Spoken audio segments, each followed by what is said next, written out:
Boa noite, Brasília, boa noite, Brasil, boa noite, mundo, universo, boa noite, meu amigo Idovan Araújo. Conte-me tudo, não me esconda nada, meu velho. Você tá bem, né, Idovan? Oi, Lu, bem-vindo a mais um programa Papo Firme. Mais um podcast Papo Firme. Nas ondas dessa quinta-feira fria. Ontem tá friozinho, tá? Eu tô, cara. Não sei se eu tô friorento demais. E esse casacozão aí que você trouxe? Trouxe. Você viu? Que bonito. Tá aqui, botei aqui pendurado. Onde você botou? Não deixa eu esquecer ele não, cara. Aqui, não deixa eu tá esquecer não, que ele vale uma fortuna, viu? É isso aí. Se esquecer, você sabe onde vai, né? Com certeza. OLX, eu não sei, com certeza. Tá tudo bem com você, né, meu irmão? Tudo tranquilo. Verdade. Estamos aqui no ar com mais um programa Papo Firme, que vai, né, toda quinta-feira, de 8 às 10 da noite. 8 às 10, 8 às 9, 8 às 9 e meia. Dependendo do passo, você não tá ficando bravo comigo não, né, Lovan? Podcast tá dando uma alongada, né, cara? É difícil. Mas estamos ajustando aqui. Mas os assuntos são interessantes. Então, meu velho, conte-me tudo, não me esconda nada. Como é que faz pra ver, assistir, ouvir essas belezuras todas que estão no estúdio da Rádio Federal? Lu, estamos ao vivo aqui nos estúdios da Rádio Federal em Águas Claras. Bota a câmera pra você. Vou brigar contigo de novo, ó. Vou te cortar e vou brigar. Se eu botar aqui, eu vou denunciar. As pessoas querem te ver, Idovan. Bota você na tela aqui, cara, ó. Bonitinho. Porque eu tava esperando pra fazer surpresa dos nossos convidados. Ah, tá bom. Se eu botar a câmera daqui, ó. Aí, tá vendo? Aí já aparece os nossos convidados aí. Ah, então tá bom. Mas então ok, tá certo. Já mostrei, então lá vai Idovan pra tela. Vamos lá, Idovan. Estamos ao vivo e você pode curtir esse programa no nosso YouTube, então procura Rádio Federal no YouTube, curte essa carinha, por favor, se inscreva no canal também, por favor, ajude o nosso trabalho aqui e claro, compartilhe, curta o vídeo, divirta-se com a gente, né? Participe aqui, mande suas mensagens. Estamos fazendo também nossa live no Facebook, facebook.com/Rádio Federal. No site da Rádio Federal, radiofederal.com.br, portalfederal.com.br e nos aplicativos da Rádio Federal, tanto para iOS como para Android. Então procura a Rádio Federal na Google Play ou na Apple Store e leve para onde você quiser. Em qualquer lugar do mundo, meu velho. São mais de 15 mil pessoas que têm um aplicativo da Rádio Federal. A gente só agradece. Ou seja, simultaneamente, hoje estamos em várias plataformas. O YouTube é só uma delas, mas eu gosto mais do YouTube porque tem imagem, né? A gente se vê, né? Exatamente. A gente se acha bonito, quer se ver na tela da... Vocês podem ver aqui o Ronivon da Rádio Federal. Essa foi boa. O Ronivon da Rádio Federal é demais. Ô, Idovan, tem um recado aí, não tem? Tem um recado. Verdade, Lu, tem um recadinho aqui pra você. Da minha amiga cantora Sandra do Alibe, do GRV. Vambora, pode, coloca aí no ar que eu tô doido pra ouvir o que é esse recado aí. Segura. Queridos da Rádio Federal, aqui quem fala é Sandra do Alibe, cantora. E eu tenho um convite bárbaro para fazer para vocês. Eu farei um espetáculo em homenagem ao Coco Ferreira, esse grande artista, compositor que mora em Brasília e estará comigo no palco. Outro time de gente talentosa também, como seus filhos João e Pedro, e também farei ideias. Haverá leitura em Libras também, leitura de Libras para os surdos. Olha, é com muito carinho e muito amor que a gente faz esse convite. Espero vocês lá. Este projeto usa os recursos do Fundo de Apoio à Cultura do Distrito Federal, FAC. Vambora? Teu amor é cebola cortada, meu bem, que logo me faz chorar. Que legal. Que legal, hein, Idovan? Muito bacana. Eu sou fã da Sandrinha, cara. E Clodo, Climério e Clésio, né, cara? Os irmãos, Showzaço, né? São três belíssimos compositores. Os irmãos, vários sucessos do Fagner, inclusive Revelação, é deles, né, cara? É o que tava tocando no fundinho do anúncio. Legal, Revelação. Adoro essa música. Aliás, se eu não me engano, acho que tem Fagner e Elba Ramalho amanhã, aqui em Brasília. Aqui em Brasília? Na praia, se eu não me engano. Eu acho que é isso. Depois você olha aí pra mim aí. Confirmo já. Mas hoje, cara, a gente tá recebendo aqui mais uma dupla dinâmica, viu? Mais uma dupla de dois. Falando sobre política, sobre eleições. Eu tô trazendo, já trouxe tanta gente aqui, eu acho que o mais bacana, e por isso que tá dando tanta audiência, é que a gente tá falando sobre Brasília, sobre eleição, sobre política de uma forma muito leve. Né? Descontraída, né? Muito descontraída, puxando o sorriso dos nossos convidados, né? Querendo saber um pouco mais da vida particular de cada um deles. Acho que é a nossa contribuição para a sociedade, né? Boa. Trazendo gente de todos os pensamentos, isso é muito importante. Democracia total. Aqui não tem nada de antidemocrático não, viu, meu irmão? Aqui é democracia pura. Nada de polarizar aqui. Verdade. Então, hoje, estou trazendo aqui a Adriana Faria, que foi secretária executiva de Valorização e Qualidade de Vida do Distrito Federal, foi presidente do Conselho dos Direitos da Criança e do Adolescente. Estou recebendo também aqui, tem umas pautas muito interessantes que eu comungo particularmente, O doutor Carlos Rodrigues, que foi desembargador, aposentado. Ele, pré-candidato a deputado federal. A Adriana Faria, pré-candidata a deputada distrital. Sejam todos bem-vindos. Deixa eu começar primeiro com as mulheres. Com certeza. Seja bem-vinda, Adriana. Um prazer tê-la aqui com a gente. Obrigada, Luciano. Um prazer estar aqui na Rádio Federal. Obrigada pelo convite. Um abraço aí a todos que estão assistindo. Legal. Dovan, tá saindo dela? Tá sim. Tá? E o meu não, tá? O meu retorno eu tô sem meu retorno. Esquenta não, que eu sempre brigo com ele mesmo. Agora sim, agora saiu. Doutor Carlos Rodrigues, por favor, seja bem-vindo aqui. Um prazer tê-lo aqui. Gostei muito das suas pautas, dos seus artigos, viu? Li todos hoje. Fico honrado, Luciano, legal. Muito honrado. É um prazer. Mas o prazer é meu. Agradeço imensamente a oportunidade de a gente conversar. Eu até digo o seguinte, a gente fala que conversa é coisa à toa, mas não. Imagina qualquer objeto que você for construir. Verdade. Tudo depende de comunicação. Verdade, né? Com certeza, não tem dúvida. Fala na Bíblia aquela história sobre a Torre de Babel, né? Quando nós não nos comunicamos, nós nos estrumbicamos, como dizia o Chacrinha. Já dizia o Chacrinha, o velho guerreiro. Já ia lembrar dessa frase histórica do Chacrinha aqui. E estamos aqui com essas duas figuras de Brasília, estamos falando sobre eleições, né? Eu dediquei esse pedaço de mês de julho até agosto para a gente falar, trazer algumas pessoas aqui que estão de alguma forma contribuindo com a nossa cidade, trazer pensamentos diferentes. E eu acho que a gente está saindo bem. Porque, aliás, a audiência do programa, eu quero só agradecer você que está aí do outro lado, compartilhe com os amigos. E o legal, e o mais legal do programa é porque ele nunca termina quando acaba. Que ótimo. Porque ele continua girando a semana inteira nas redes sociais, as pessoas vão assistindo, né? Vão contribuindo. Tem um podcast do programa que sai sempre na sexta ou no sábado.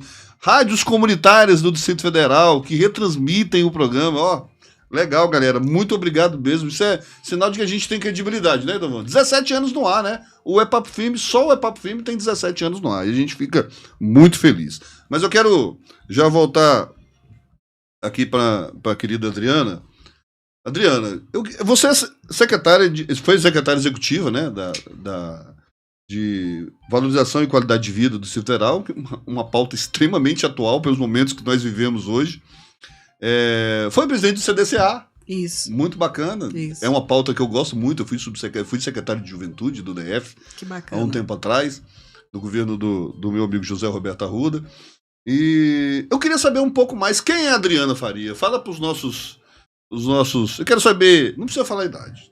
Não me incomodo, não. Mas podia falar o time de futebol, como é que você surgiu. Quero que você conte um pouquinho da sua história de vida aí. Essa pergunta é bacana, né, bacana, Luciano? Porque eu gosto. Essa é a que mais fazem pra gente. Exatamente. E esse é o grande desafio para quem se coloca como pré-candidato. Verdade. As pessoas te conheçam, né? Verdade. Então agradeço a oportunidade de falar um pouquinho sobre mim. Bom, a Adriana Faria é brasiliense, nascida e criada em Taguatinga. Legal. E fui esse tempo todo estudante de escola pública, filha de professores. A minha formação toda é o que me deu o que eu tenho hoje na vida, né? O estudo foi o grande legado que a minha família me deu. Educação transforma. Educação. Né? Por isso eu me tornei servidora pública também. Sou servidora do Tribunal de Justiça há 27 anos. Então estou no serviço público há quase 30 anos. E esse trabalho me fez, acho que, conhecer um pouco da vida das pessoas e da minha cidade. Legal, bacana. O doutor Carlos vai saber que no judiciário tudo que dá errado para lá no judiciário. Da vida das pessoas e da vida da cidade. Então a gente acaba conhecendo muito como funciona a nossa cidade e como não funciona, né? Verdade. Eu trabalhei um tempo também no Ministério da Justiça, fui convidada para passar um ano por lá, na Conferência Nacional de Segurança Pública, andei o país todo, conheci como funciona a segurança pública no país. Fui sindicalista também, fui representante aí de 120 mil servidores do Judiciário e Ministério Público, eu fui coordenadora jurídico-parlamentar, por isso passei 3 anos dentro do Congresso Nacional, fazendo toda a articulação política para os servidores, o contato com os senadores e deputados era eu que fazia, as audiências públicas era eu que fazia. O que me deu a oportunidade de conhecer um pouco mais esse meio do legislativo e ver que, apesar dos pesares, né, do ambiente realmente tóxico, né, como muita gente diz... Um pouco tenso, né? É também um ambiente importante para que a gente esteja presente, porque ali estão os caminhos para que se possa fazer a mudança. É verdade. E ele só é tóxico, viu? E que sejamos justos, porque a gente precisa mais da população, a participação popular dentro do Congresso Nacional. Eu acho que esse é o grande diferencial. Dentro do Congresso Nacional tem grandes parlamentares, senadores, deputados maravilhosos. Tem. Né? Eu acho que você que vai deixar que não seja tóxico, você que está aí do outro lado. A sua participação entrando sempre, de alguma forma, né, Adriana? E no Congresso é muito bacana, porque a gente vê essa movimentação das pessoas da Casa do Povo, né? A não ser por algumas restrições que às vezes acontecem de circulação de pessoas, porque ali é a Casa do Povo, claro. A gente ainda vê alguma movimentação de alguns grupos, muitos sindicalistas, né? Mas sempre que tem alguma pauta importante, algum grupo se mobiliza. Seria muito bom, como você disse, se a gente tivesse muito mais participação do povo, muito mais acompanhamento do que realmente acontece. Eu acredito que isso ajudaria até no comportamento de alguns políticos para que eles se modificassem em relação à integridade da sua conduta, né? É verdade. Pô, legal, tem uma vasta experiência, né? Além de ser bem articulada, já rodou aí, tem condições, está preparada, já foi inclusive fui candidata a deputada federal, né? Por causa dessa experiência. Teve quantos mil votos? Quase 9 mil. Para quem não teve apoio político nem recurso financeiro, foi... Muito voto. Você sai de casa para tirar 9 mil pessoas para votar em você, você tem que ser muito bom, né? Você tem que ter tem que ter o que dizer, né? E na saliva e na sola de sapato realmente... hoje eu vejo que foi extraordinário o resultado. Você torce para que time de futebol, Adriana? Olha, eu não tenho time. Não tenho time. Aquela que torce só na Copa, sou dessas. Sou dessas. Brasil, né? É verdade. Eu tô querendo encontrar uns vascaínos por aí. Eu sou vascaíno, né? Opa. Sério, não? Sério? Rapaz, Adovan. Aqui, Adovan. Mais um, rapaz. Mais um. Aliás, eu queria que você visse aí daqui a pouco. O Vasco já tá jogando com o CRB em São Januário. Me diga o placar daqui a pouco, meu amigo Adovan. Doutor Carlos Rodrigues, agora é a sua vez. Quem é o vascaíno, doutor Carlos Rodrigues, desembargador, né? Eu acho que a maior qualidade já foi dita, eu sou vascaíno. Né? Boa! Estamos sofrendo um pouco, precisa ter muita coragem para poder dizer, sou vascaíno. É verdade, cara. Você é um homem de fibra, viu, bicho? Mas antes de ser vascaíno, eu sou nascido em Goiás, numa cidade do interior chamada Rubiataba. Sou filho de pequenos agricultores, né? Então conheço a vida do campo. Mas um dia lá eu falei, não, isso aqui não é o que eu quero. Fui estudar, fiz como a Adriana, estudei por minha conta, sempre escola pública. Aí depois, a gente, abreviando, em 93 eu ingressei na magistratura aqui no Distrito Federal, por concurso público. Não entrei daquelas outras formas de nomeação, não. Entrei por concurso público. Concurso público, isso é muito importante. Verdade.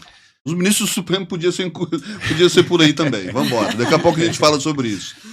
Então eu fiquei 27 anos e meio na magistratura, cheguei ao cargo de desembargador e onde me aposentei o ano passado. Eu acho interessante, a Adriana disse algo, que ela também é servidora do Tribunal de Justiça.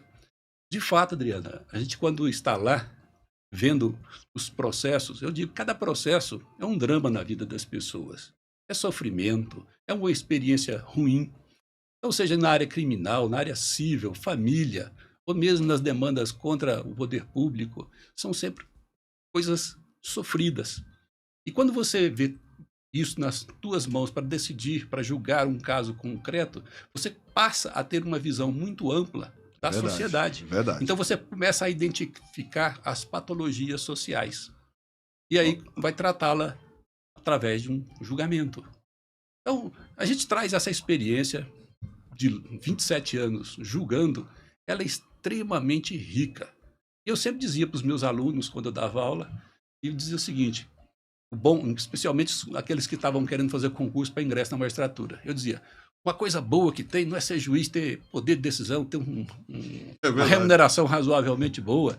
Não, é a possibilidade de você aprender para você mesmo com a experiência ruim dos outros. Que a gente fala, né? A gente aprende muito com o que dá errado, né? Verdade. Então, a gente vê o que deu errado com os outros e a gente aprende para a gente sem ter que sofrer. Então, essa...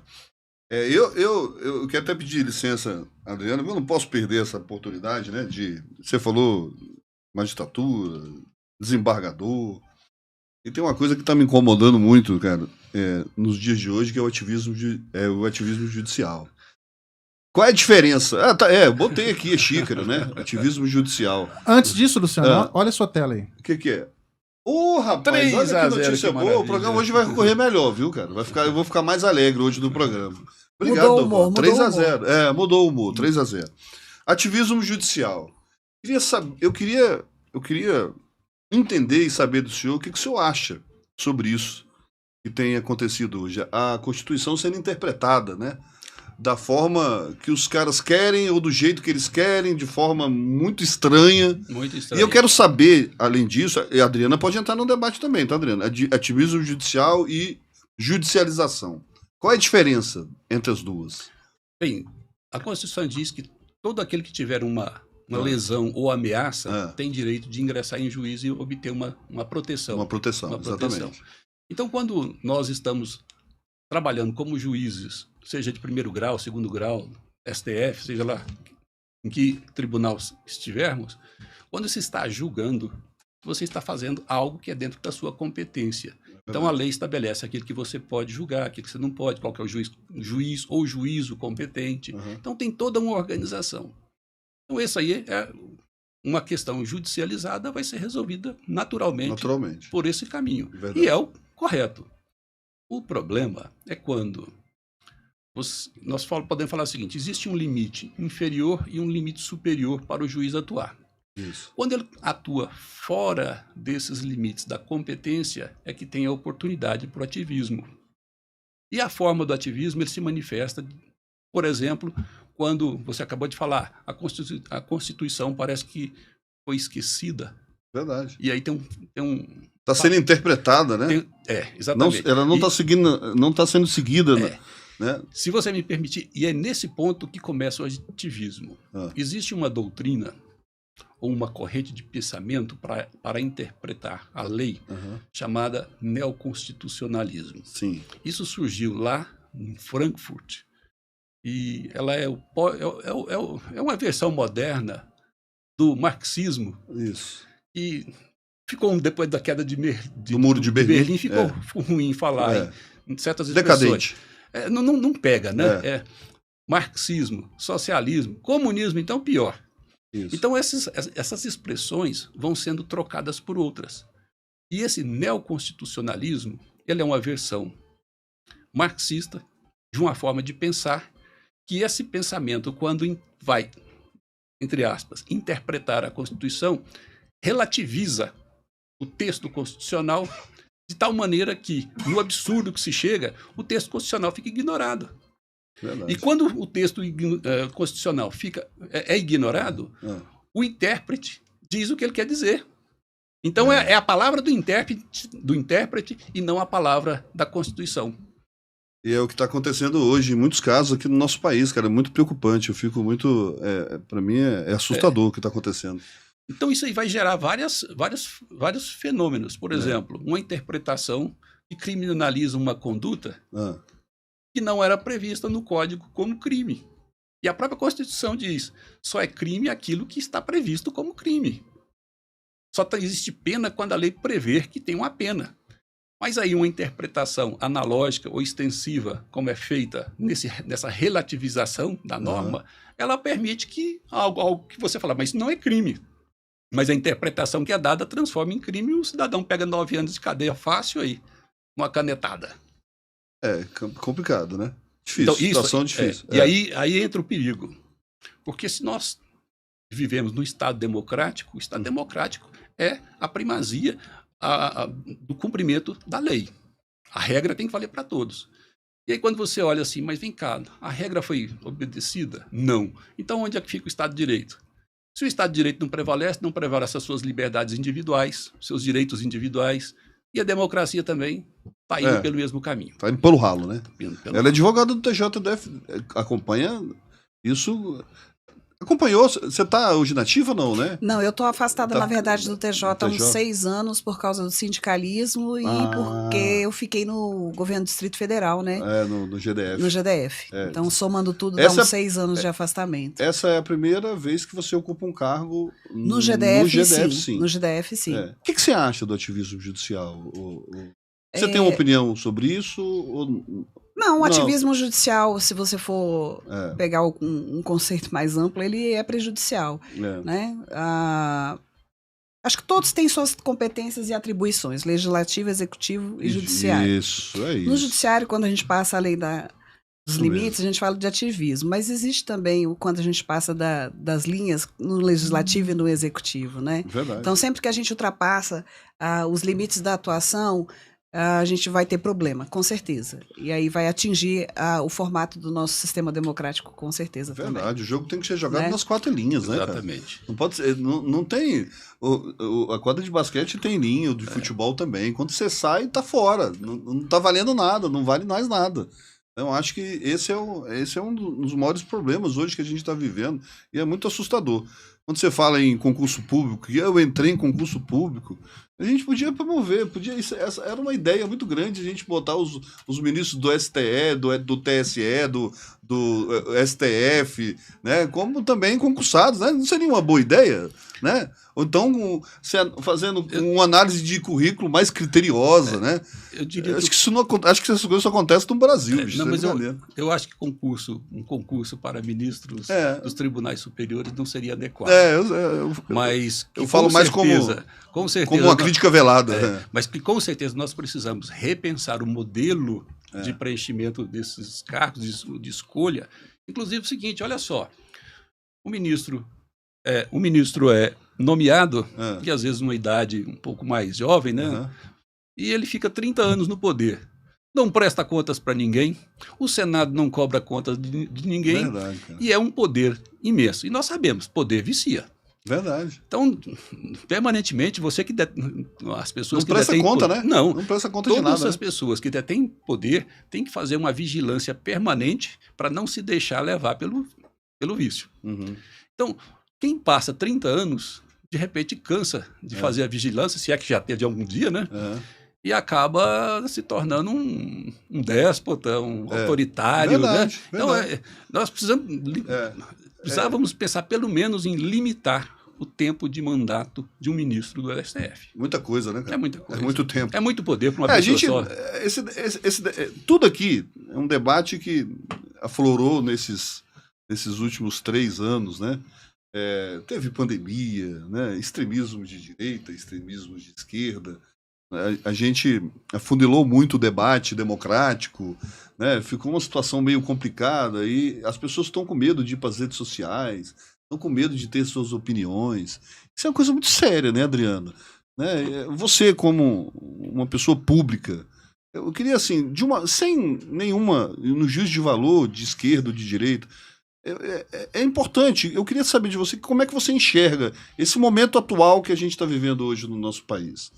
Sem a sua opinião, quero saber, fique tranquilo que ela será completamente respeitada. Não, primeiro, Luciano, eu acho que isso não é um momento de país, né? É um momento de mundo. É verdade. O mundo, ele passa por um radicalismo grande, né? Uma polarização, observa isso em vários países. Então, esse é um movimento de humanidade.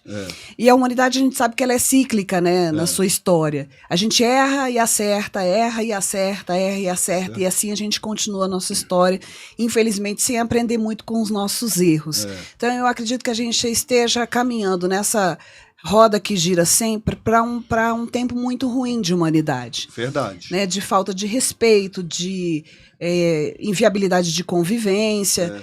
Omissão que né? prejudica a todos nós, na verdade. Mas, infelizmente, esse é um movimento de humanidade, né? Eu não sei onde a gente... Você está certa. É só a gente olhar o mapa da América Latina. Você está completamente correto. E até a Europa e América do Norte também está nesse momento, né?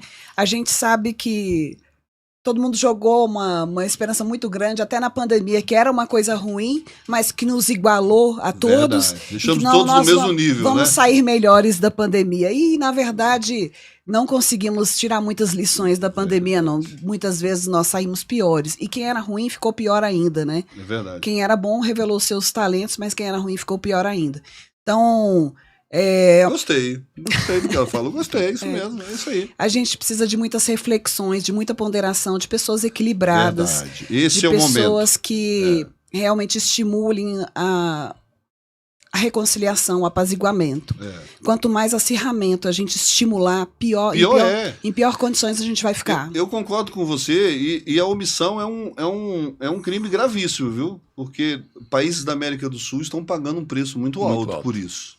Elegendo pessoas completamente despreparadas, sem nenhum contexto político, né? E a gente provou em todas as eleições que aconteceram na América Latina, Chile, Peru e outros países, que mais de 50% da população não foi às urnas. O povo do Chile hoje está chorando. Hoje o Chile chora. Pagou um preço da omissão, de cruzar os braços. Não façam isso. Seja o lado que você tiver, o que você pensar que precisa ser respeitado. Nós precisamos continuar vivendo numa democracia. Eu acho que isso é o mais importante. E a sua opinião, a sua posição, ela precisa ser respeitada. A omissão é um crime com o nosso país. É um crime gravíssimo. O Chile está pagando um preço alto, a Argentina está pagando um preço alto, o Peru está pagando um preço alto e está saindo. A Venezuela não se fala, ela está pagando há muito tempo. Então, mas é um preço caríssimo que estão pagando, eleger gente completamente maluca para governar o país, né? Então, a gente precisa ter esse... Eu tenho dúvida se são malucos, viu? Eu acho que estão bem... Eles sabem muito bem o que estão fazendo e que querem, é isso mesmo. É verdade. Você me permitia que a gente tem umas ideias... A Adriana falou, foi muito correta nas palavras. Exatamente, o que a Adriana falou, esse episódio, esse momento, não é apenas no Brasil, ele é mundial. Então existem umas forças hegemônicas que querem um controle mundial, então já se fala até na nova ordem mundial. Então, existem sim pensamentos sobre essa forma de dominação das pessoas. Verdade. E hoje você tem ainda a possibilidade de fazer uso das ferramentas de tecnologia. Inteligência artificial, câmeras de reconhecimento, rastreamentos bancários. Imagina o seguinte, se nós não tivéssemos papel moeda e tudo estivesse num cartão, tudo que nós fizermos ficará registrado. Onde é que ficaria a sua individualidade? É verdade. O Estado passa a ter controle total sobre todos os cidadãos. Isso já está acontecendo na China. Verdade, eu sei disso. Então, você falou há pouco, nós queremos pagar o preço. É muito caro, né? É muito caro. Eu acho que a gente tem que ser muito cuidadoso com relação a isso. Eu também acho. Concordo plenamente. Estamos falando em pandemia, sobre tudo isso que aconteceu. Eu acho que a pauta da Adriana Faria foi feliz em buscar, em pegar uma pauta no momento tão complicado que a gente vive hoje, né? A gente sabe que explodiu o número de pessoas com depressão, de suicídios, foi muito alto os números, né? Pessoas que tiveram problemas psicológicos de todas as espécies, de todos os jeitos e formas, né? Isso é grave. Isso tudo passa por qualidade de vida, que é uma pauta que você defende unhas e dentes, né? Verdade. Houve uma grande preocupação no governo do Distrito Federal com relação à situação dos servidores públicos eu vi que você voltou para isso. Nesse desafio nosso que foi colocado para todos nós em 2020. Então, a Secretaria Executiva de Valorização e Qualidade de Vida foi criada no auge da pandemia, em junho de 2020, para dar conta dessa pauta específica de qualidade de vida dos servidores. Nós começamos com alguns programas digitais para poder alcançar o servidor no teletrabalho, sua família e até a comunidade. Tinha academia, tinha palestras, enfim, uma série... Acompanhamento psicológico, acompanhamento psicológico online, atendimento. A gente tinha 20 consultórios funcionando para atender os servidores. Que legal. E depois nós fizemos umas ações mais estruturantes. Mas você falando da questão da saúde mental... Se você for falar de mundo, a Organização Mundial de Saúde, antes da pandemia, a gente falava de um suicídio a cada 40 segundos. E para 2020 havia uma perspectiva de um suicídio a cada 20 segundos sem pandemia.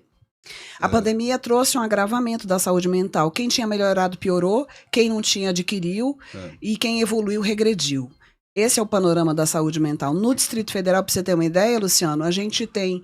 No ano de 2020, cerca de 120 mil atestados, 120 mil afastamentos dos servidores. Sim. É menos professor, enfermeiro, médico, policial. Verdade. Todos afastados com algum problema psicológico, né? Isso gera um prejuízo no Distrito Federal de ordem de 500 milhões, que é o que você paga sem ter o trabalho de retorno. Então, para além de ser uma pauta dos românticos de qualidade de vida, se fala desde a década de 70, com certeza. Né? Ela é uma questão urgente agora. Não, eu acho extremamente vital. É uma pauta muito atual, importante, né? Porque passa pela saúde das pessoas, cara. Se você não está bem consigo mesmo, se você não está com a cabeça boa, se o seu corpo não está bem, você não está se sentindo alegre, se você está indo trabalhar infeliz, isso acarreta uma série de problemas. É uma cadeia, né? É uma bola de neve de tragédias que podem acontecer muito grande. Eu acho que essa pauta é essencial, né? Eu sempre falo de qualidade de vida aqui. Qualidade de vida de quem está pegando ônibus, de quem quer andar de bicicleta, né? De quem quer andar a pé. A gente precisa harmonizar cidades, a gente precisa humanizar cidades. E isso tudo é qualidade de vida. Acho que você é muito feliz em defender. Acho que eu não conheço ninguém que está falando de qualidade de vida aqui. Nós ganhamos, uma pauta dessa. Luciano, o prêmio Ouro para o GDF, um prêmio que só organizações privadas participam. O GDF foi o único finalista e a gente conseguiu ficar junto com o Bradesco, por exemplo, que é uma organização gigantesca. Né? Então a gente evoluiu, tem muita coisa para fazer ainda, mas é uma pauta fundamental. Desses afastamentos que eu te falei, a maior parte é de saúde mental. Eu não tenho dúvida. Então, acompanhei de você perto. tem problema de saúde mental com essas crianças que ficaram afastadas praticamente 2 anos do ambiente escolar. Isso tem consequências seríssimas. Gravíssimas, né? De todos os profissionais. A gente tem uma questão de saúde mental da população que precisa ser observada. Você precisa de atendimento para essas pessoas. E a gente tem um vácuo muito grande em relação a isso. Tem atendimento pelo SUS, tem comunidades terapêuticas que também atendem essas pessoas, mas a gente sabe que tem muito para se fazer, e se não houver uma atenção muito especial para isso, a gente vai sofrer muitas consequências mesmo. Porque já não bastasse, né, doutor Carlos, a economia, que deu uma... Isso é mundial, não foi só no Brasil. Fica em casa. Fica em casa, a economia a gente vê depois. Mas assim, as doenças, não só a doença econômica, mas a doença das pessoas, né, a gente tem um combo. Um conjunto. É um combo de tragédias, acabou fazendo com que a gente desse passos para trás, né, o país inteiro como um todo. E eu acho que essa é uma pauta interessante, né, a qualidade de vida. Você falar sobre qualidade de vida, você está falando sobre você, sobre sua vida, né, aqui nesse plano. Então, acho muito importante isso. É um direito fundamental, né, doutor Carlos? Qualidade de vida é um direito fundamental. Claro. Enquanto a Adriana estava falando, eu me recordei aqui de uma situação. Nós chamamos de movimento pendular. As pessoas que moram em locais distantes têm que se deslocar todos os dias para o local do trabalho. O local do trabalho, geralmente, vamos imaginar, o plano piloto. Então, você vê as pessoas nesse vai e vem todos os dias. Pessoas que ficam 2 horas, 3 horas... Dentro de um ônibus, né? Não, de um não, dois sabe, lá 3, para poder chegar ao local do trabalho. Então, se perde muito tempo dentro de um ônibus cansativo. Então, você teve 8 horas de jornada, com mais 2 de trabalho para vir, mais 2 para poder voltar. E que tempo que sobrou para você ficar com sua família, para o seu descanso? Então, tudo isso também é problema que vai desaguar tá desaguando na má qualidade. Verdade. Né? Isso influencia tudo no trabalho dentro das secretarias de Estado, né, das empresas públicas, todas, né? Privadas, né, na vida de todo mundo. Isso influencia. É legal, eu gostei muito. Isso Achei muito interessante essa pauta da qualidade de vida. É uma coisa que eu prezo muito. É importantíssimo. Eu prezo muito por isso. Isso é problema do planejamento da cidade, ou melhor, do planejamento errado ou da falta de muita vezes de planejamento. Falta de planejamento mesmo. É verdade. Então, por exemplo, no Distrito Federal, nós tínhamos aqui uma estimativa, uma previsão de que em 1970 o Distrito Federal tivesse 500 mil habitantes. Aliás, 2000. No ano 2000 era 500 mil habitantes. Exato, obrigado. É isso mesmo. Para 2000. Aí em 1970 nós tínhamos 530 mil. Verdade. Então estourou quase 3 Nós estamos com mais de 3 milhões de habitantes. Mais de 3 milhões. 3 milhões de habitantes. Fora o entorno, que exerce uma carga muito pesada em cima da gente. E aí o que houve de planejamento urbano para abrigar adequadamente, condignamente, esse aumento populacional? Hoje o Distrito Federal, só o Distrito Federal está batendo 3. Só 3 milhões, né? Mais de 3 milhões. Então, o que é que foi feito? As infraestruturas, o fornecimento de local digno de moradia, não existe. Então, foi justamente por falta de políticas públicas que produzissem locais adequados de moradia, integrados, que viabilizasse o trabalho, a moradia e o trabalho, as pessoas tiveram que se virar e foram morar onde? Nas comunidades informais. no entorno. Chamado de condomínios. Outros, ou no entorno, né? Para mim, a gente tem um gargalo que entra governo e sai governo, a gente ainda não conseguiu o governo. Eu tenho esperança que isso um dia aconteça. Doutor Carlos conhece bem isso, ele ficou na vara de meio ambiente, cuidando de ocupação do solo aí muito tempo, né? É verdade, é uma área que é uma pauta que você conhece. Que é o transporte público, cara. O transporte público, a mim, ainda é um grande gargalo da nossa cidade, né? É um gargalo em país quase todo, mas aqui em Brasília, realmente, a gente tinha condições de ser exemplo em mobilidade. Eu acho que eu sou um fã de trilho. Eu acho que a gente tinha que investir em mais trilho, né, Adriana? Aqui pra você ver, pra gente ampliar metrô e fazer outros... VLT, você não precisa nem cavar buraco, você não fazer nada por baixo, não precisa furar montanha, né? É tudo muito plano, então são obras mais... razoavelmente mais fáceis de se fazer, né? Os próximos governos que vierem, né, tem que ser um compromisso, sabe? Um compromisso com a vida, com a qualidade de vida, um compromisso com as cidades. A gente ampliar mais ainda essas linhas do metrô, enfiar VLT, entendeu? Nessas cidades todas. Trazer o trem de Lusiânia para cá, né? Eu acho que tem condições de fazer isso. Eu acho que Brasília... Eu sempre achei que Brasília tem uma vocação danada para os diferentes modais, né? E também Brasília você conseguir trabalhar nas regiões administrativas... oportunidades de emprego, para que a pessoa não precise se deslocar para o plano piloto, né? Verdade. A gente precisa trabalhar em todas as regiões a oportunidade da pessoa trabalhar na cidade onde ela mora. Verdade, Adriana. Porque aí a gente resolve muito problema, né? Principalmente de qualidade de vida. Eu sou um cara que já defendo há muitos anos isso, uma vez me chamaram até de louco, mas para mim, todas as administrações regionais seriam transformadas em na hora. Você coloca um na hora em toda a administração regional, com aqueles que eu acho na hora fantástico, né? É um formato bacana. Muito a gente tem que ser dito o que é verdade. O governo libanês deu uma valorizada no na hora. Sim. Deu uma trabalhada. Quero até mandar um abraço para minha querida amiga Marcela Passamani. Fez um excelente trabalho, né, na Secretaria de Justiça com o na hora. Então, para mim, todas as administrações regionais seriam transformadas em na hora. Eu sei que sabe por quê? Porque o Estado está todo concentrado, resolvem todo tipo de problema, né? Verdade. Desde a conta de telefone da pessoa que vai na administração para resolver. Verdade. A gente tem tudo aparece nas administrações. O administrador hoje, doutor Carlos, é um garoto de recado de luxo. Não pode ser, né? A gente eu lembro, por exemplo, da administração do Guará, tinha indústria de asfalto, né? O cara não precisava ficar ligando pro cara, não, vem que tampar o buraco que está em frente à administração, o administrador mesmo fazia, né? A gente tem que retomar isso. Acho que isso é importante. O Estado fica um pouco distante, fica muito distante do cidadão, né? Especialmente o parlamentar. Então nós temos aí um problema de democracia gerado pela falta de representatividade do parlamentar com o cidadão. Então, nós precisamos, inclusive, eu tenho essa você defende, né? Você gosta? Defendo isso, que o parlamentar tem que ter contato direto com o cidadão.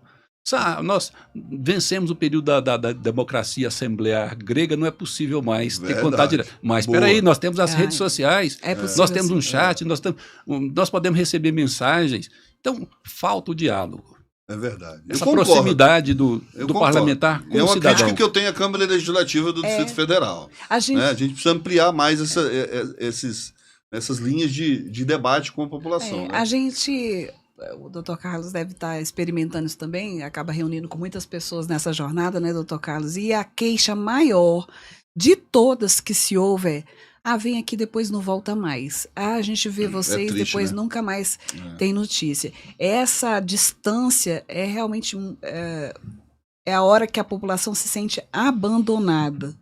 Eu tenho colocado, sabe, doutor Carlos, que a gente, se lograr êxito, teria aí uma proximidade maior com a população, com um gabinete itinerante, a gente poder andar nas cidades e estar junto com as pessoas. Porque um projeto de parlamentar, ele é de representatividade. Então, ele não é um projeto individual, ele é um projeto coletivo.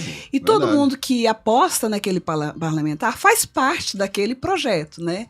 Ele está ali representando aquelas pessoas e, quiçá, todas as outras até que não votaram nele também. É verdade. Então, a gente precisa ampliar esse contato mais direto de população com parlamentares. E tem muitos mecanismos para que isso possa ser feito. Acho que a gente até evoluiu um pouquinho nisso, sabe? Não, nós evoluímos. As redes sociais ajudaram bastante. Aproximaram um pouco mais, né?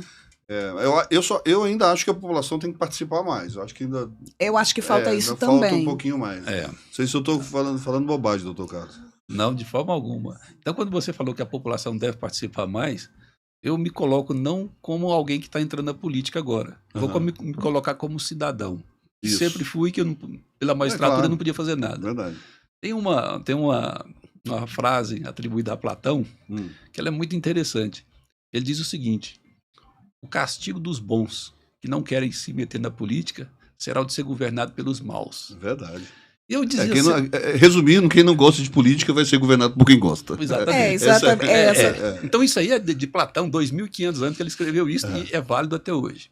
Eu, quando dava minhas aulas, eu sempre falava para os meus alunos: se vocês não estão satisfeitos com a política, por que vocês não dão a cara a tapa? Né? Então eu falava isso para os alunos, incentivando que eles, como pessoas do povo, participassem mais da vida política e não deixassem que a vida política fosse comandada pelos profissionais de sempre. Sempre, né? Verdade. Então eu sempre falava isso. É por isso que eu defendo a candidatura avulsa, sem nenhum partido político. Eu falo isso há 15 anos.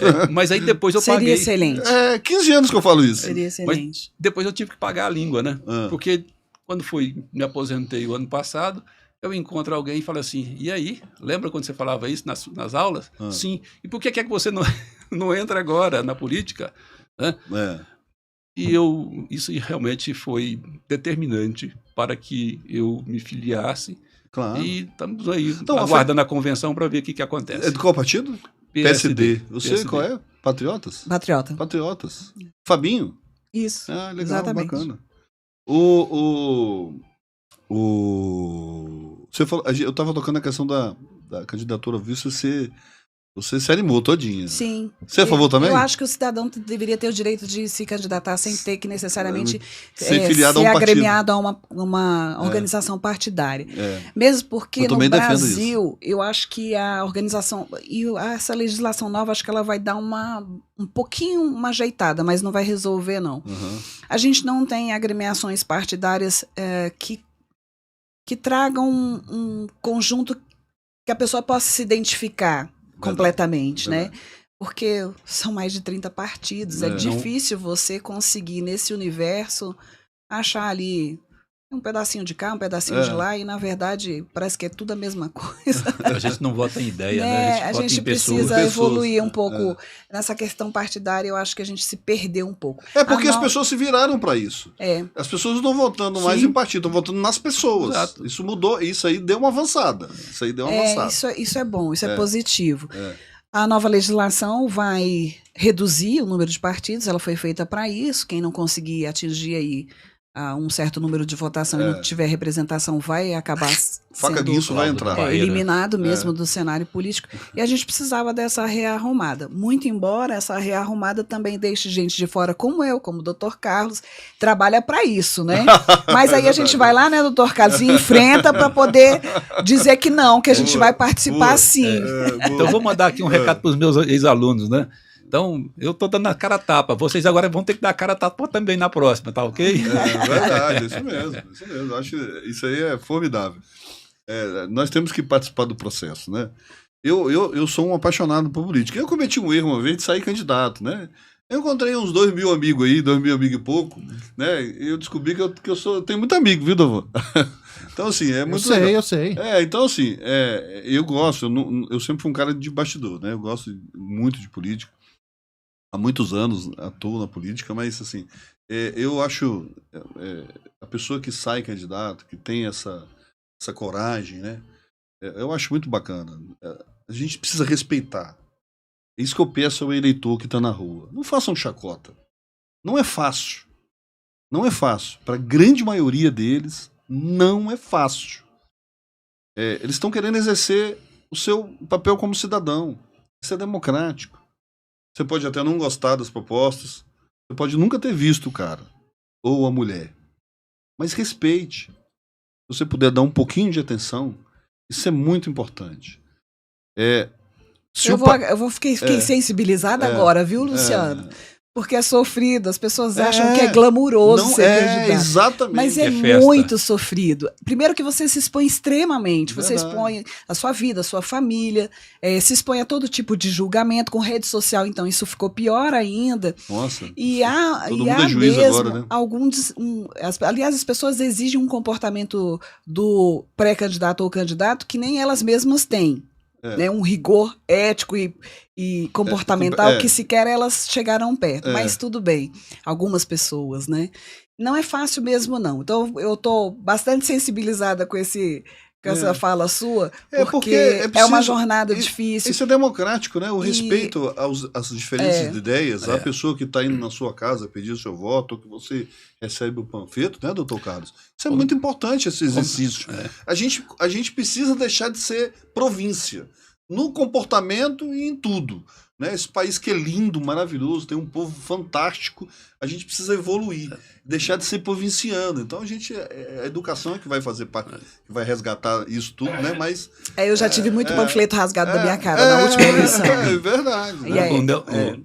O dramaturgo Nelson Rodrigues dizia, né? Toda unanimidade é burra. Verdade, sou apaixonado por ele. Se está todo mundo seguindo a unanimidade, não precisa pensar. Verdade. Né? Então nós precisamos hoje pensar, em vez de buscar unanimidade. E se nós temos que pensar, a melhor forma de pensar é justamente quando tem o conflito de ideias. E que até mesmo tem um autor, Foucault, né, que ele diz que a luta entre as espadas, da luta entre as espadas vão sair as faíscas lúcidas do conhecimento da verdade. Então é necessário, sim, que tenhamos esse espírito aberto para tratar com o oposto. É verdade. Porque é o oposto que é a referência. A referência não somos nós, é o outro. Verdade. Então nós estamos vivendo um período em que se tenta impor as ideias e não discuti-las. E os opositores deixam de ser opositores e passam a ser rivais, inimigos. Não, inimigos. Aí é pior ainda. É isso aí que tem me chateado, cara. Eu já falei isso nas redes sociais muitas vezes, né? A gente não precisa, né? Porque eu penso diferente de você, que eu sou seu inimigo. Eu sei que sabe por quê? Porque o Estado, né, Dovan? Tá todo concentrado. O que foi aconteceu, Dovan? Calma, socorro. Aconteceu o que foi? Apertei o botão errado. É porque eu queria falar um negócio pra você. A Kátia Urânia tá falando assim, poxa, Luciano, eu vou chorar, hein? É mesmo? Ela se identificou. E ela falou aqui que sabia que a Adriana ia se identificar na hora. O Leandro Soares também tá com a gente aqui. Desculpa interromper aqui, eu só tava vendo que tem muita gente participando com a gente aqui. Se quiser ler, pode ficar à vontade, meu irmão. Só me interromper. Ótimo. Aqui. E a Kátia fala assim mais uma coisa aqui. Bem colocadas e lembradas, Adriana, da questão do retorno à escola. Em uma semana, vários episódios de alunos envolvidos em brigas. Tem uma outra coisa aqui também. A população está nas portas dos CRAS. Sim. E uma outra coisa aqui, que a Yolanda Lima tá com a gente, ela fala assim, boa noite, parabéns pelo programa, a minha opinião não está sendo respeitada, a independência entre os poderes, o Supremo Tribunal Federal se envolve sem limites no Legislativo e no Executivo. Tá falando que o Supremo tá metendo o bedelho aí. Quem mais aqui? O Supremo tá querendo governar, isso é uma coisa, isso é terrível. É natural, é natural que exista disputa por poder. Mas ele tem que ter um limite ético e moral. Não, tem que jogar nas quatro linhas, tem que jogar nas quatro linhas, não pode fazer o que está fazendo, não. Quando isso excede, realmente o que há é um poder se sobrepondo ao outro, o que vai implicar em desequilíbrio da relação que deve existir entre os poderes. Então a harmonia e a independência vai para as cucuia. Teve uma pessoa que falou que uma coisa que eu achei interessante sobre as escolas, falou para Adriana como é que é aí a violência nas escolas, né? Pra eu achar aqui nessa multidão vai ser difícil. Alguma coisa do aumento da violência das escolas que passa também para essa questão da qualidade, né? Você entendeu o que foi, Adriana? É que alguns episódios de violência no retorno às aulas. Foi. Isso aí cresceu realmente. O que eu falei, realmente, a gente precisa cuidar da saúde mental dessas crianças e adolescentes que ficaram afastados também, do ambiente escolar, dos pais também. A gente precisa dar atenção para isso mesmo, com programas específicos para tratar disso. Tem estudos que já mostram que nós todos, depois da pandemia, estamos muito mais intolerantes. Verdade. Eu, particularmente, acredito que é porque é proibido isso, proibido aquilo, não pode ver a família, não pode ver ninguém. Então, acho que a gente chegou num limite assim, bom, agora também eu não vou tolerar mais nada. Então, até no ambiente doméstico, no trânsito, a gente tem visto, né, umas coisas assim, bizarras mesmo, de agressividade. Eu falo já, tem alguns meses... De um atropelando o outro, esfaqueando. Violência sempre teve, nós demos passo para trás no trânsito. Você falou muito bem citado, Adriana. Mas essa violência já é uma patologia, né? Né? É uma patologia. Eu tenho sentido as pessoas, você falou uma coisa importantíssima. Eu tenho sentido o trânsito mais agressivo. Nós estamos menos gentileza. Menos tolerantes. Nós todos. E é lógico que isso se reflete no ambiente escolar também, né? Então precisa de um programa específico, de um cuidado específico para que a gente consiga retomar a harmonia dos nossos ambientes sociais de um modo geral, né? E é possível, né? Fazer esse trabalho. Que sim. Um projeto que possa trabalhar também isso dentro das escolas. Trabalhar nas escolas. A gente precisa. Eu sou a favor da escola. Cultura de paz, comunicação não violenta, comunicação assertiva. A gente conseguir trabalhar esses conceitos já ajuda bastante, eu acho. Eu acredito muito na educação integral, eu acredito muito mais na valorização do professor de educação física, que já fez uma diferença imensa nesse país, né? Do profissional de artes. Né? A gente precisa dar oportunidade. Eu sou um cara que eu acredito muito que educação, cultura e esporte, meu irmão, salva qualquer cidadão, cara. Então a gente precisa voltar a investir nisso. Né? Por exemplo, foi aprovado há um tempo atrás a inclusão do ensino da música. Foi aprovado em 2011, se eu não me engano, 2011, que a música novamente voltasse para o currículo escolar. Quase nenhum estado obedeceu, inclusive o nosso. A gente precisava fazer com que isso acontecesse. A educação ela precisa ser repensada e desideologizada. Cara. Exatamente, cara. Para ser educação mesmo. Deixa o cidadão que está se formando pela educação, depois é ele que decida por ele mesmo. Mas não, é uma doutrinação. Muito. Né? Então, isso é difícil. Há pouco eu fiz um mestrado na UNB e eu sofri discriminação por causa de uma condição minha. Então, de um pensamento seu, se eu não me aderia ao pensamento hegemônico lá, eu fui discriminado, eu sofri para poder concluir o meu mestrado. Foi mesmo? Terrível. É triste isso, né? Poxa, nós não temos liberdade de pensar? Não. Isso aí tá praticamente complicado nesse país. Nós estamos proibidos de ter opinião. Não. Tem certos pensamentos que não tem problema. Você pode pensar que ninguém vai restringir. Mas dependendo de certas posições que você toma, o outro lado é intransigente, não aceita. O que a Adriana falou, né? Esse aumento dessa intolerância. Né? A gente não tem... Eu queria muito falar sobre uma pauta. Você falou sobre intolerância, sobre pensar, sobre ter uma opinião, sobre radicalismo, né? Eu falo sempre sobre a questão das urnas eletrônicas. Eu falo sobre urna eletrônica, pode me acompanhar nas redes sociais, desde 2014. Você confia delas? Eu não confio. E eu posso falar aqui sem nenhum medo. Eu não confio. Eu não posso dizer que houve fraude. É diferente. Né? A gente não tem a comprovação de que houve fraude. Mas eu não confio nas urnas eletrônicas. E participei no Congresso Nacional nos últimos 15 anos. 15 não, de 2011 para cá. 2013, que são quantos anos daqui para cá? 2013, faz as contas. Acho que o Covid me deixou meio maluco. 10 anos. 9 anos, 10 anos. Eu participo há muitos anos de debates no Congresso Nacional, dentro dos tribunais superiores. Participei de tudo, meu irmão. Já vi até hacker entrar ao vivo no sistema e... Não, acaba... Mas o sistema é seguro. Então, assim, eu só faço uma pergunta para as pessoas. Por que, se o sistema é seguro, por que as grandes nações tecnológicas do mundo não usam? É só isso. Eu vou te fazer O sistema atual do Brasil só é usado por 3 países do mundo, senhor ministro Alexandre de Moraes. Todos com letra B. Exatamente. Bangladesh, Butão e Brasil. São os 3 que usam o nosso atual sistema. O atual sistema brasileiro. Os outros países que têm urna eletrônica, são 20 e poucos países que têm, todos têm o voto impresso. Até o Paraguai. Quer dizer, não é o voto impresso, é o comprovante do voto. É só o comprovante. Então, assim, aí quando a gente vai debater, mas quem inventou isso foi o Bolsonaro. Ou quem inventou isso foi o Lula.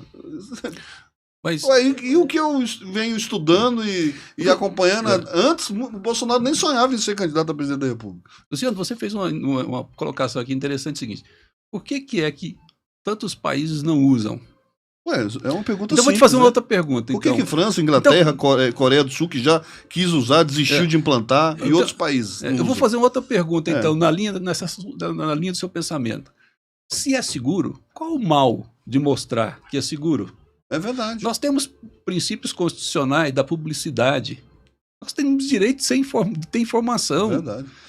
Não, chamou as Forças Armadas para acompanhar. Depois que a Força Armada entrou, os caras lá são cabeção. Com certeza. Quiseram tirar os caras, né? Aí fizeram um monte de terrorismo aí, fizeram... cara, essas coisas... A questão das urnas eletrônicas é um exemplo. Eu não quero nem tocar, nem me alongar nesse tema, não, porque é um tema, para mim, muito...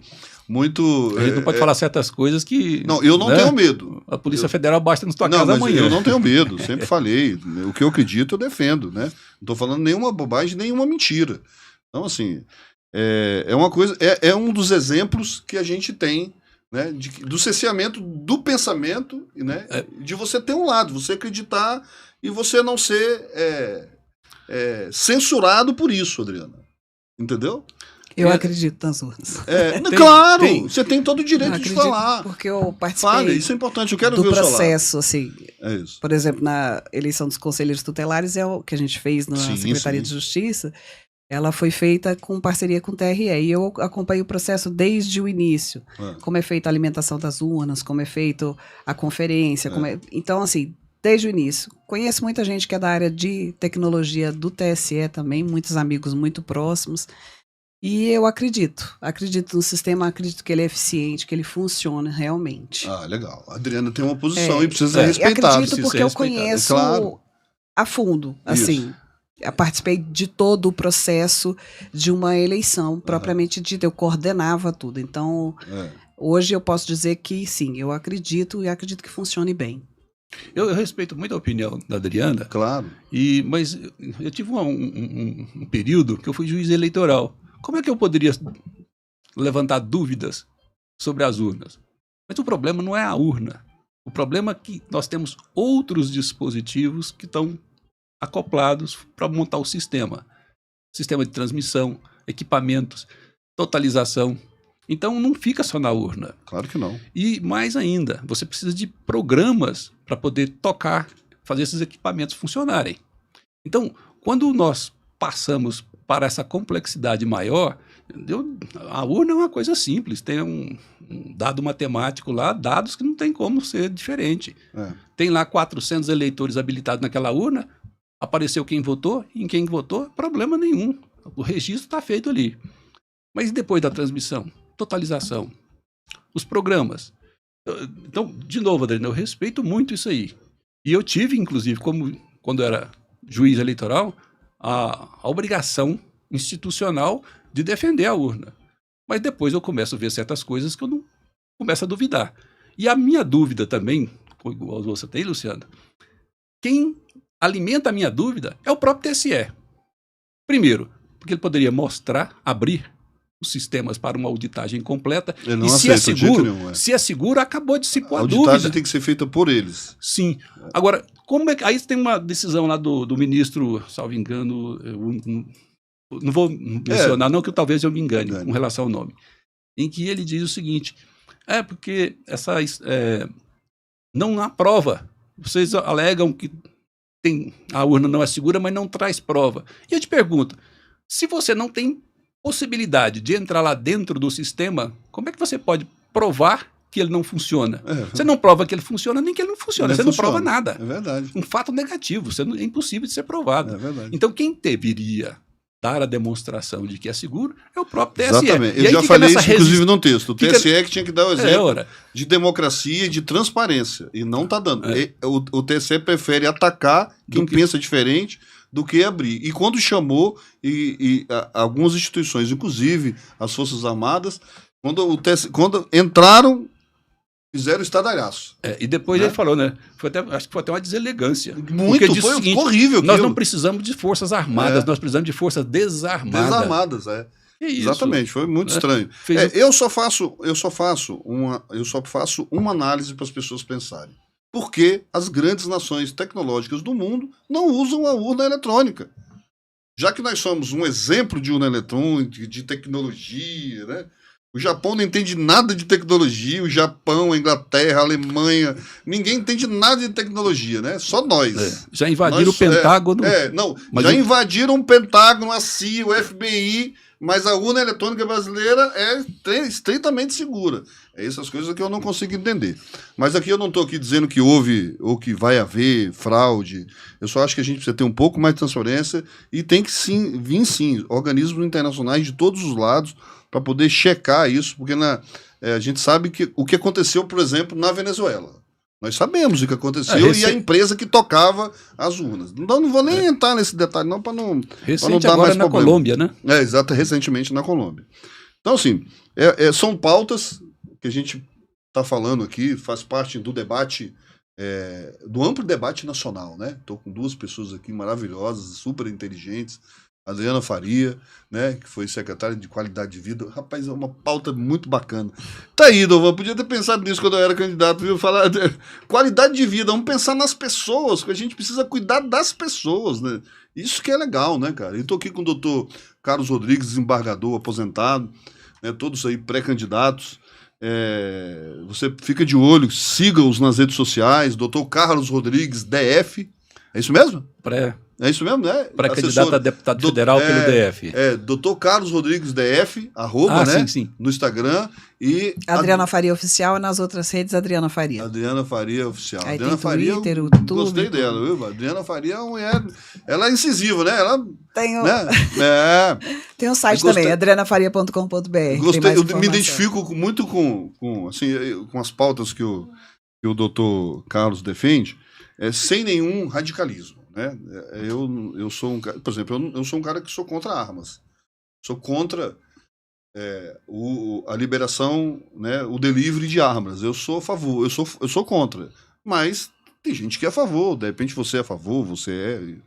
E o debate ele precisa só ser respeitado, galera. É só isso que a gente precisa. Eu não sou seu inimigo porque penso diferente de você, não. Muito pelo contrário. Né? Acho que a gente precisa... nós precisamos nossa sociedade precisa amadurecer. Né? Nós precisamos respeitar o que é uma democracia para prevalecer a vontade da maioria. É verdade. E nós temos hoje atuações dos tribunais superiores a título de fazer uma jurisdição contra-majoritária, onde o que prevalece é o interesse das minorias e não das maiorias. Das maiorias. Então, são as maiorias... né? Que estão sendo excluídas de um processo democrático. É verdade. Então, isso mesmo. Qual o problema da gente ter ideias diferentes, debater, ter uma maioria sobre confia nas urnas, se eu não confia, eu não confio. Então, quer dizer, eu tenho reticências, né? Isso estamos aqui, ninguém está batendo ninguém, né? Está se matando nem nada, a gente só pensa diferente, prevaleça né? A vontade minha amiga, quem está ali, a Juliana aqui nos baixos. Quem está aqui no... Quem é a sua assessora que está aqui? É a Thaís Guimarães. E o Rosil. Sueldo. Que Rosil? Sueldo. Rapaz, você parece com o Rosil, cara. Já te falaram isso? Aquele Rosil do Paranoá. Olha, não. Mico, a gente paga e fala ao vivo. Eu não achei que ele era o Rosil. Parece. Hã? Parece. Você conhece o Rosil? Não, não Paranoá? conheço. Não. Não foi apresentado por ele lá na Spotier, quando tá. Mas então eu não achei parecido, não. Não, mas eu conheço o Sueldo também, tá? O Sueldo todo mundo conhece. Não tem ninguém que não conheça ele. Porque, conhece. Rapaz, o Covid me deixou meio... Diz que a gente falou que era frescura, que não mexe um pouquinho com a memória da gente. Mexe sim, cara. Mexe. Pelo menos a desculpa agora a gente tem, né? Tem, Covid. Antes eu já... o Covid, porque né? Antes eu já tava ruim, COVID. Agora eu não tinha desculpa. Depois que eu peguei, agora eu tenho. É verdade. Então, assim, é muito legal, eu estou aqui muito feliz. A gente, falando um pouquinho de Brasília, eu particularmente sou muito apaixonado por essa cidade. Acho que dá um orgulho, né, da gente poder botar a cara para bater e falar assim, vou ser candidato para defender a cidade que eu amo, que eu nasci, né? Né, Adriana? Isso é legal, isso. Esse sentimento de... A gente precisa ter, né? É um sentimento cívico, né? Cívico, criou um antipatriotismo tão grande nesse país nos últimos anos, e a gente tem amor pela nossa pátria, pela nossa cidade, é uma coisa muito bonita. Por isso que eu acho vocês corajosos. Você sabe dessa coragem, já experimentou. Brasília é uma cidade... Eu queria que você falasse sobre Brasília, Adriana. Qual é o seu sentimento sobre essa cidade linda e maravilhosa? Brasília tem... Já tô te induzindo pra você falar que ela é linda, né? Mas é mesmo, né? É mesmo. É. E Brasília tem uma vocação, que eu digo sempre, de ser referência para o resto do país. Verdade. Tudo que der certo aqui tem uma capacidade muito grande de ser reproduzida no resto do país. Se aqui o transporte der certo, se aqui a saúde der certo, se aqui a educação der certo, a gente tem um potencial de virar exemplo para o resto do país. Então, seria muito bom que a gente assumisse essa vocação realmente, para que a gente fosse realmente uma referência. É verdade. Brasília recebe recurso federal, estadual e municipal. É o único ente federativo que recebe os 3 tipos de recurso, né? Então tem tudo para ser realmente referência em várias políticas públicas. Por isso que eu falo que é tão bom trabalhar. Privilégio, é um né, privilégio. E vamos dizer assim, a gente não tem tantos problemas graves sociais ainda. A gente ainda consegue... Nós temos problemas, mas não tão graves igual... Não são tão graves. Então a gente pode atuar num ponto que é eficiente e que pode servir de referência. Tem muita gente que fala, você nasceu em Taguatinga, ou você mora em tal lugar, você não conhece sim. Porque quem é de Brasília mora num lugar, tem a família que mora em outro, um amigo que mora aqui, mora acolá. Então, eu falo que eu sou de Brasília, Distrito Federal, e que a gente quer que ela funcione por completo. Porque se o trânsito funcionar, tem que funcionar em todo lugar. Se a gente tiver segurança pública, vai ser em todo lugar também. Verdade. Então é um trabalho que é feito para uma cidade completa, para ela funcionar por completo. E é um grande privilégio, uma honra se colocar nessa posição que a gente está. Acho que é uma honra mesmo. Por isso não deve ser vergonha e nem deve ser desrespeitado por ninguém. Por ninguém. Essa é uma campanha que eu faço, acho que os comunicadores que estão me ouvindo aí, o pessoal de rádio que vai nos ouvir, façam essa campanha. As pessoas precisam ser respeitadas. Não é fácil ir pra rua pedir voto, não. Né? Não, de forma alguma. Teve um colega que disse que é humilhante. Foi mesmo? De certa forma, às vezes até é, viu? Humilhante pedir... Para mim, então, que eu passei... o senhor não nasceu em Brasília, mas é um brasiliense hoje nato, né? Com certeza. Né? Aliás, essa cidade foi construída por gente que não nasceu aqui, né? Não, e mesmo assim amavam. Amavam a cidade. Meu pai é um exemplo. Eu morei aqui há algum tempo. Que é uma receita fantástica. É verdade. Mas quando eu me fixei definitivamente foi em 93. Então, nesse período aí, eu fui até contemplado com o título de cidadão honorário de Brasília. Olha, e legal. Eu amo essa cidade. E às vezes as pessoas perguntavam assim, você vai aposentar agora? Você vai morar no Nordeste? Não, eu vou morar em Brasília, aqui que é meu lugar, rapaz. Daqui eu só saio para o Campo da Esperança. Né? Isso mesmo. Então, amo essa cidade. E o que eu vejo, eu vejo 2 Brasílias.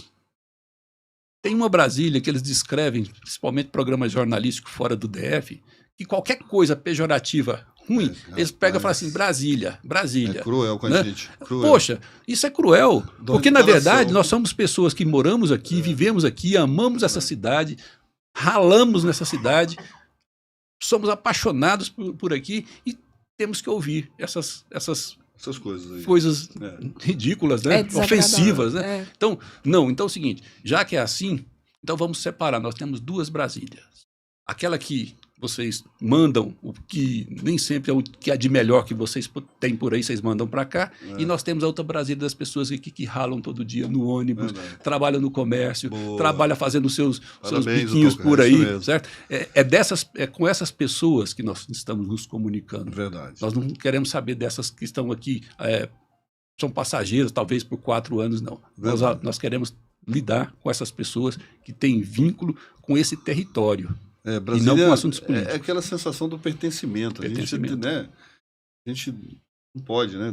A gente precisa gostar do lugar que a gente ama e que a gente mora e amar e defender de todas as formas e ajudar a construir, a reconstruir, a dar ideias, né? A gente precisa cuidar desse nosso quadradinho com muito carinho, né? Eu sou um defensor muito dos parques da nossa cidade, né? Eu sou um apaixonado, eu moro do lado do Parque Ecológico Ezequias Heringer e caminho todo dia lá, que é ali no Guará 2. Eu sou um apaixonado. Eu gosto de trekking, né? Então já caminhei essas trilhas todas. É uma vocação que Brasília tem, está descobrindo aos poucos, a galera do mountain bike, que eu também pedalo. Saudável. Nossa, Brasília, meu irmão, Ave Maria, essa cidade é uma potência, ela precisa ser redescoberta todos os dias, né, Adriano? Todos os dias. Ô, Idovan, você tá muito em silêncio hoje, cara. Por quê? Qual é o problema que você tá em silêncio? Eu tava compartilhando o programa. É mesmo? Legal, bacana. Tem mensagem? Você quer ler? Tem muita mensagem aqui, mas o pessoal tá aqui parabenizando o programa, né? Legal, uns falam assim, cadê? A Kátia tá aqui, tá mandando mensagem toda hora, né? Manda um abraço pra Kátia. Manda um abraço pra Kátia. Kátia, um abraço pra você, Kátia. A Adriana Farias, já na CLDF, tá aqui. Dr. Carlos As torcidas organizadas. Tá todo mundo aqui. Então, assim, não tem uma pergunta direta, muita gente comentando o que a gente tá falando aqui. Legal. Mas muito obrigado a participação de todos, se inscreveram no canal. Então, muito obrigado mesmo. Verdade. O legal é que o programa fica girando. Eu fico muito feliz com isso. E a gente solta o podcast, as rádios retransmitem, e a gente recebe... Eu fico uma semana falando sobre o programa, praticamente. Né? Alguém manda uma mensagem, a gente tem que responder alguma coisa que veio nas redes sociais. Isso é muito bacana. E eu quero aqui agradecer a presença de vocês. Muito obrigado. Eu desejo boa sorte para vocês. Vamos nos encontrar aí na rua, com certeza. Não tenha dúvida, Adriana. Né? Com certeza. Te agradecer pela sua presença aqui. Eu que agradeço. Eu lembrei de você, sabe? Olha, a câmera está ruim, né? Eu lembrei da Adriana agora, sabia? É verdade, essa é normal. Por causa do André. Não é? Do Clemente? Secretário. Lembrei. Trabalhei com ele, a gente fez essa parceria lá. E obrigado também, é uma honra ter o senhor aqui, viu? Gostei muito dos vídeos, dos textos. Muito bacana, doutor Carlos. Muito boa sorte pro senhor também. Obrigado, Luciano. Nesse trabalho, nessa trajetória, né? Que você aí vai enfrentar agora, esses desafios todos que serão enfrentados nesses próximos dias, né? Com certeza, porque é um mundo estranho. Eu passei a vida minha em gabinete. Então, muito estranho, né? E eu era aquela pessoa que só falava nos autos. Eu não ficava me expondo por aí, não. Então, minhas redes sociais, ninguém me via nas redes sociais, então eu estou criando as redes sociais agora. Então, isso já é um desafio enorme. E aí, o que a gente faz é o seguinte... se eu estou entrando na política, não é para poder fazer como sempre fizeram. Você nem precisa disso, né? Não. Podia estar tranquilamente aposentado, viajando o Brasil inteiro. Mas não, eu sou inquieto. Eu tenho que estar fazendo alguma coisa que transforme o mundo à minha volta. Então, se eu estou entrando nesse mundo novo que é desafiador, é terrível, dá medo até, mas é porque eu quero fazer diferente. Verdade. Então, uma das coisas é o seguinte, eu não tenho compromisso financeiro nem com ninguém. Então, eu faço um projeto sozinho, sem dinheiro, e aí esse programa seu, né, Andréia? Pra gente que trabalha... Já comprou os 10 pares de sapato? Tem que gastar sola de borracha mesmo. Pois é. Então, pra rua. Saliva e sola de sapato, é o que a gente tem. Aí esse programa seu é uma possibilidade, uma oportunidade que a gente tem de levar uma mensagem claro. Né, barata para o destinatário. Verdade. Então, se nós não tivermos essa possibilidade, as ideias, de repente, as ideias excelentes que a Adriana expôs aqui, jamais chegariam às pessoas. E elas chegam graças a você. Verdade. Então, o seu papel também é muito importante nesse processo de renovação. E eu quero dar como exemplo aqui, vocês dois não têm intimidade com nenhum dos dois. Né? Quem me procurou foi as assessorias. Eu nunca tinha visto o senhor presencialmente. Eu já tinha visto a Adriana, mas tem muito tempo. Não temos nenhuma intimidade. E eu não trago aqui os meus amigos. Eu trago as pessoas que me procuram. Eu gostaria de trazer todos. Né? Já tem tempo que eu estou trazendo pré-candidatos a deputado estadual, deputado federal.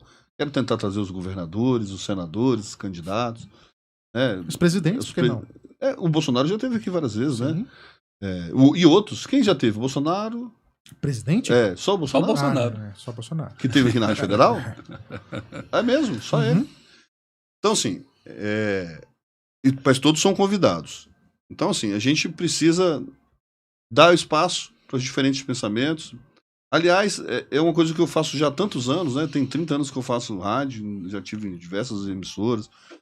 Eu tenho liberdade aqui porque eu faço o dia que eu posso, o dia que eu quero, e faço com paixão, porque eu gosto do que eu faço. Né? Então, Luciano, se você me permite, eu queria agradecer a oportunidade de estar aqui com você e a forma de você conduzir, trazendo esperança para as pessoas dentro de um processo eleitoral. A gente precisa muito de esperança, né? De esperança, de fazer com que as pessoas realmente se movimentem para se informar, para participar, para a gente acreditar ainda que possa ser possível a gente retomar os rumos, fazer coisas boas, fazer modificação. A gente não pode desacreditar da política, não, porque a política ainda é o caminho da transformação que a gente tem disponível. Concordo com você plenamente.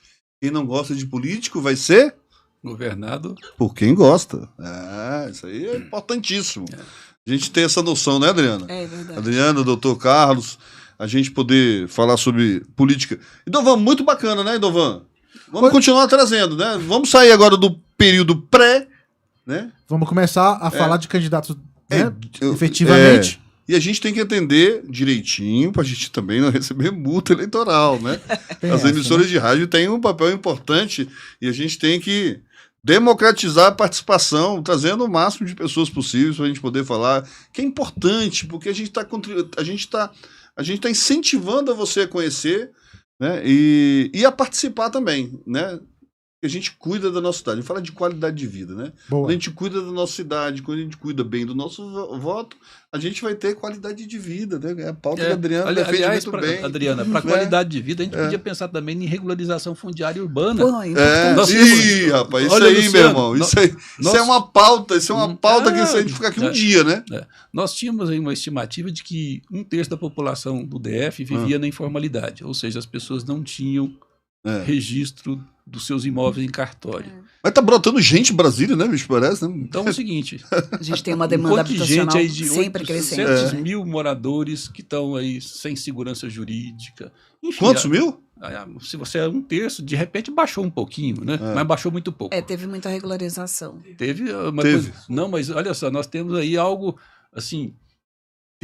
Nós tivemos lá, por exemplo, tem muita coisa ainda para ser Solar de Brasília, Vila de Montanha, o Vicente Pires está bem adiantado, Sol Nascente, nós já tivemos regularizado a Vila Estrutural, Vila Telebrasília. Aqui conhece tudo, viu, Luciano? É mesmo? Mas o universo do que ainda não foi feito é muito maior do que já foi feito. Evidentemente, o que fez já é um volume expressivo considerável. Tem muita gente vivendo na irregularidade. Tem. E aí as pessoas não têm segurança jurídica. Né? Eu poderia, um dia qualquer aí, a gente falar sobre isso. Sobre essa pauta. Essa pauta aí Essa pauta e é uma pauta... Não, e é uma pauta muito, muito importante, porque influencia direto no que ela defende. Exatamente, porque as pessoas, por exemplo... Qualidade de vida. Elas têm um imóvel, meu... Elas tratam o imóvel com carinho, reformam, ampliam, cuidam. Né? E isso reverbera em quê? Melhor qualidade de vida. As pessoas estão vivendo num ambiente melhor. E outra, também quando se faz a regularização, o Estado se faz presente, levando serviços públicos, né? Urbanização. Então isso melhora. E aí até resulta num dado estatístico concreto. Onde se faz regularização, diminui a violência, a criminalidade. Isso. E outras, isso é importante, hein? É isso mesmo. Né? A assistência social do Estado chega com mais eficiência. Tem escolas, creches. O tanto que isso é importante. Você pensa a creche é esse domínio, mas pensa no seguinte, isso é um dado social, a Adriana deve conhecer bem melhor do que eu. Muitos casos, é a mulher que cuida dos filhos. Por uma razão ou outra, ela está sozinha, ela não tem um marido, um companheiro. É sempre a mulher, porque se não for a mãe, é a avó, é a tia, é a madrinha, mas sempre recai sobre a mulher, que fica fora do mercado de trabalho. Isso é um prejuízo enorme para a sociedade. E ela, às vezes, não tem com quem deixar as crianças para trabalhar, ganhar o pão para sustentar as crianças. É um dilema, rapaz. Então, quando você tem possibilidade de urbanização, regularização, evidentemente, para atender o viés social da regularização, aparece uma creche, um CRAS, né? Uma escola. Isso. Então, para uma mãe ter creche, direito à creche, significa eu posso ir trabalhar, que meus filhos vão ficar numa creche. É verdade. Do contrário, ela não trabalha, não alimenta os filhos e, enfim. Creche é pauta nossa também. Inclusive, a gente instalou o primeiro berçário institucional do GDF, tá? Foi aonde? Funciona hoje no térreo do anexo do Buriti. Ah, eu vi, bonitinho demais. Primeiro mundo. Bonitinho, eu vi já, muito legal, muito bacana. As servidoras não tinham isso, mais de 50 anos de serviço público no DF. Tinha que ter em todos os lugares, né? Tem que ampliar, isso tem que ser uma pauta, tem que ser, você tem que lutar. Tem que ser. E assim, nós temos um eleitorado muito feminino, né, doutor Carlos? Parece que é a maioria. A maioria, né? E eu vou falar um negócio pro senhor aqui, viu? Não sei se o senhor vai gostar, é claro. Mas eu tenho escutado mais, Lidovan, as mulheres falarem que vão votar em mulher. Nós agradecemos. Isso tem crescido. Isso tem crescido. Então, você vai ter que vai ter que caprichar no charme aí, viu, doutor Carlos? Vai ter que... O senhor é um homem muito inteligente, né? A Thaís tá ali, ó. A Thaís tá... É verdade, é isso mesmo. Tá certo, é isso mesmo. Não, independente de ser mulher ou homem, tem que votar no melhor candidato, é isso mesmo. Mas eu tenho escutado isso na rua, não posso deixar de colocar isso aqui, importante. Não, eu às vezes falo assim, eu não vou pedir voto não, eu vou colocar as minhas ideias e você decide. Verdade. O que eu pedi está implícito, a partir do momento que você conseguir. É por isso que é a educação que vai resolver. Como é que é o nome dele aqui? Tá aqui, não falando o nome dele. O Alan trabalha com você? Ela tem 2 metros de altura, bicho. É meu amigo. Tá aqui. Eu sou cheia de amigos me ajudando. O Alan, fotógrafo oficial aqui, tá aqui. O Alan, a Thaís, o Rosil. O Rosil deve estar rindo da gente agora. Mas, galera, eu ficaria com vocês aqui. O Dovan já tá ali, já. Né, Dovan? Tô furando tudo aí, Dovan? A gente tem compromisso aqui. Então tá certo. Quero agradecer a presença de vocês dois. Galera, por favor, sigam @Adriana. Você botou na telinha, né? Sim. Várias vezes, né? @Adriana Faria Oficial no Instagram e Adriana Faria no Facebook. É isso mesmo, Adriana? Também. É uma fanpage. Tem YouTube, tem o site adrianafaria.com.br e aí lá tem bastante informação. adrianafaria.com.br. E o Dr. Carlos é @Dr. Carlos Rodrigues DF. Tem site ainda não? Temos o site. Qual é o site? Você sabe, Thaís? Pode falar, Thaís. Nós vamos disponibilizar, mas agora de memória eu não me lembro não, viu? Não, sem problema. É o Covid. É o Covid.